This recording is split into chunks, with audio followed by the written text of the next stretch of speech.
வேற எதையும் கேட்டிட தெரியாது.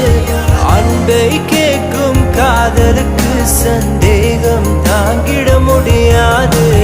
மேடும் பள்ளம் இல்லாமல் ஒரு பாதை இங்கு கிடையாது.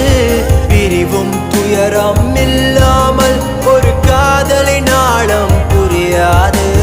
காதல் ஒரு ஆகாயம், அது என்றும் வீழ்வது இல்லையடி.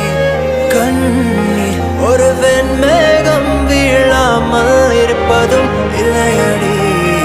கடலுக்குள்ளே மீன் அழுதால் மீன் கண்ணீர் வெளியே தெரியும்.